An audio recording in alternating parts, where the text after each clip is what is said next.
Hey, what's up everybody? cmdrradix here bringing you another video. And today, ladies and gentlemen, I wanted to talk a little bit about a book that I read.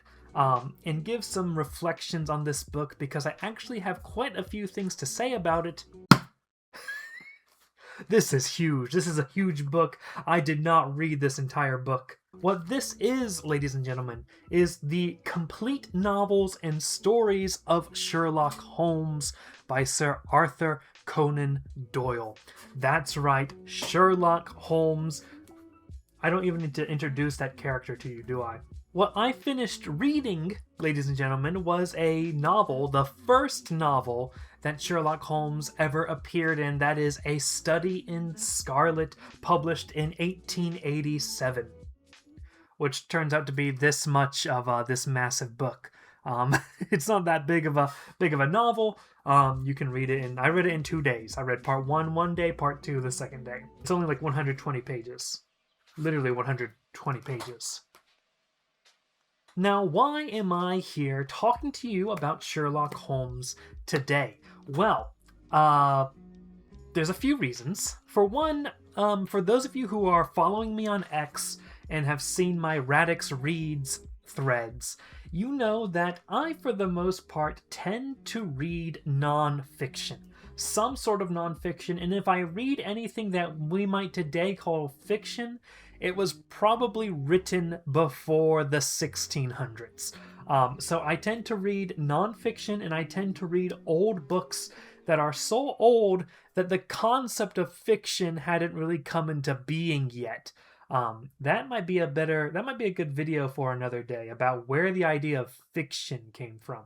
But you might know that I want to get involved more in reading fiction. Ever since I read Mortimer Adler's book, How to Read a Book, where he very succinctly explained why you should read fiction and how someone who typically reads nonfiction should read fiction. He explained that all, and I'm much more open to the idea of reading fictional prose than I had been before. Not necessarily that I was against it before, but I just didn't naturally start reading fictional prose. But especially because I've noticed it's been hard for me to really get into fictional prose, which is why I read a work of fiction.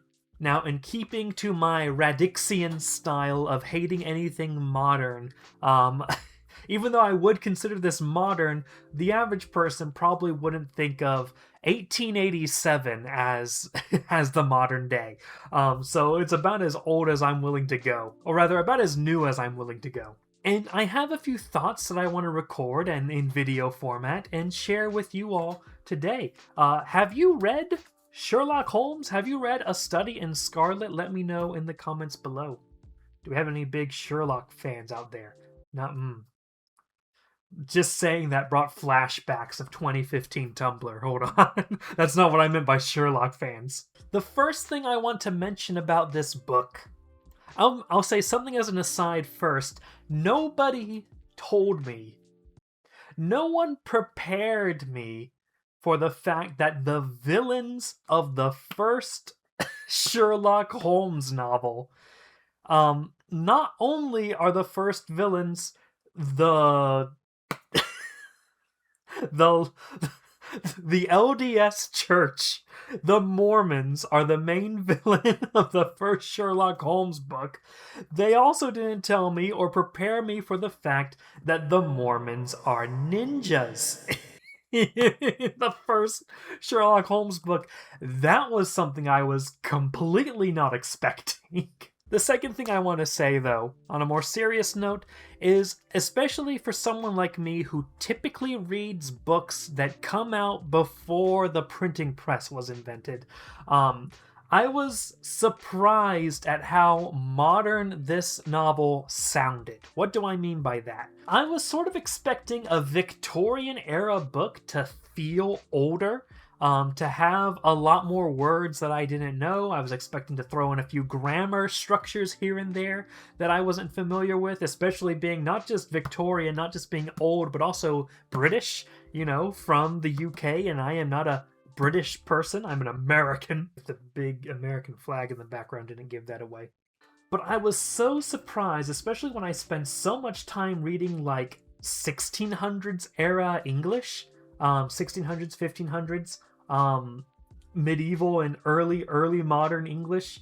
I was surprised at the Victorian English at just how modern it just flowed. It felt like something that could have been written today, which was interesting. I haven't really read much Victorian era literature, Victorian era fiction. It went smoothly. Not only that, there were some parts where I'm reading and I'm like, did this really come out in 1887? The first chapter is about Watson moving back to London and having difficulty finding a place that he can rent because the rent is too high. And then this other character introduces him to Sherlock Holmes, this strange, mysterious, sciencey guy who is also complaining about not being able to find an apartment. And from that point on, it's these two weird guys with their own different characteristics living in an apartment for the first few chapters at least. And I'm like, this sounds like it could have been a Tumblr fanfic. You know, these two characters, they're trying to live together in an apartment, trying to share the rent because the rent's too high, and having to deal with how they're different people. That felt extremely modern to me. That felt very out of place with the usual things I typically read. That was interesting. I just spit everywhere. And just to be clear, I'm just giving my impressions as someone who doesn't typically read fiction, especially modern fiction. This isn't a critical review or anything. And sort of in tandem with the fact that this felt more modern than I expected, not only that, but in reading this, understanding that this novel was not published as a novel, but published as a serial, with every, I guess, month or so in a different magazine, a chapter would come out. This was the first time, as someone who has a lot of experience reading not modern prose fiction, but a lot of experience reading comics, reading this, I could tell that I was reading the sort of Victorian ancestor to what would become modern day comics. I was reading a sort of serial, a monthly published serial, a 6-issue miniseries, if you will. There are 2 parts to the novel, and both parts are 7 chapters long, and those chapters are short. Each chapter felt like the length of a comic issue, a single issue comic, and it all comes together into one story arc. And it has its, sort of cliffhangers at the end of each chapter. I could tell I was reading something that it was, from a publication standpoint, sort of the ancestor to the comic genre, which I know very well. And not only that, not just from the publication standpoint, but from the story beats and from the character types, the way characters are, the way characters act and behave, reminded me a lot of how comic book characters act, behave, and are used in a fictional story. And I think it's important to know that the Sherlock Holmes books, some people will say, created what could be considered the first modern fandom. And as I'm reading this, I could realize, I could see how this would become a fandom in the Victorian era. Not only that, I also sort of get why, we sort of make fun over the fact that, like, today we're telling people to just read books, read, but because the computers and the PCs, that's the same thing, and the phones are rotting your brain, right? So you need to read more books. Then we make fun of the Victorians because the Victorians will tell people to stop reading novels because novels will rot your brain, right? Very interesting, and I could kind of see what they meant when I'm reading Sherlock, because I have experience reading the great books, the classics, and this was not considered to be one of the great books or a classic when it was being published. I would say, and I said so in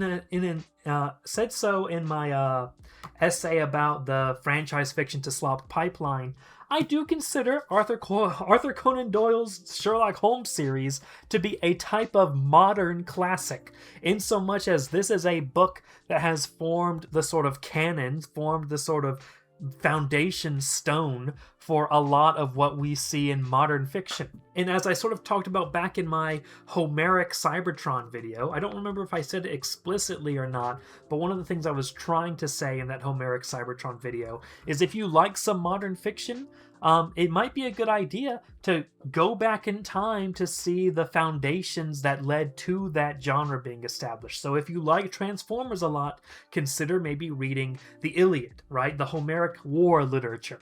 Well, likewise, I am a big fan, I don't talk about it a lot on this channel for some reason, but I am a big fan of Batman. I am a huge Batman fan. Sort of my big three of fictional stuff that I like: Transformers, Elder Scrolls, and then Batman. Batman holds a really big... I love Batman. And reading this, I could tell that I was reading the sort of ancestor, as it were, to Batman.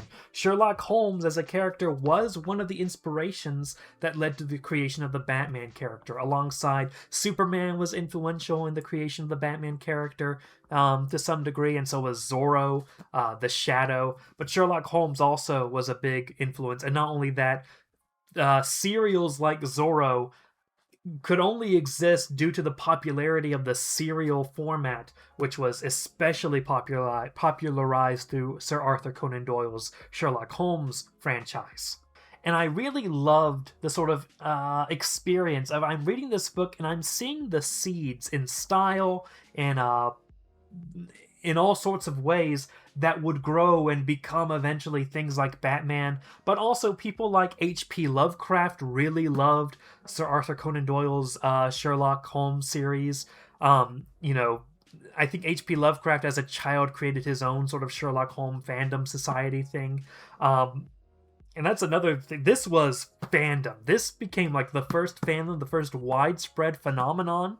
And it becomes really hard to find writers after Sherlock Holmes, especially the generation or two after Sherlock Holmes, that weren't influenced or big fans of Sherlock Holmes in some way, shape, or form. So this is really a foundational book for literature, for especially modern contemporary literature.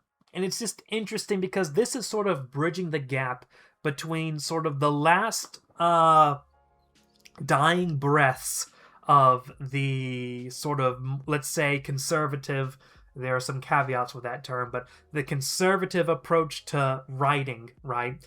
The Romantics, okay? This is sort of the bridge between the Romantics and modern literature. I say modern as in like post-World War II, or even 20th century onwards literature. Sherlock Holmes sort of is the bridge between those two. It's the beginning of, you know, mass industry, mass publication. It's a serial. Sir Arthur Conan Doyle is being paid by the letter, by the word, or whatever, right? So there's some influence of, you know, wanting to make a profit off of that. There's new influences on the way we tell stories because of the serial format that are completely innovative, completely new. But Sir Arthur Conan Doyle, as a Victorian, is kind of in that synthesis zone where he really synthesizes sort of the scientific curiosity that came from the Enlightenment, but he's also not throwing out everything in so much that he is influenced by the Romantics, and he's not going to throw out everything just for, you know, post-Enlightenment logic or whatever. Sir Arthur Conan Doyle himself was a sort of weird New Age spiritualist occult type guy in some cases, and, you know, that is the soul that is putting together this book. Someone is drilling outside. I don't even know what that is. So, it's a fascinating experience for me. I can't say the same for anyone else reading. I'd imagine most people are more familiar with modern literature and they have to struggle to go back. I'm sort of the opposite. I am starting from Homer. And I've been slowly working my way through Homer, then through like the Church Fathers and Christianity, and then into like...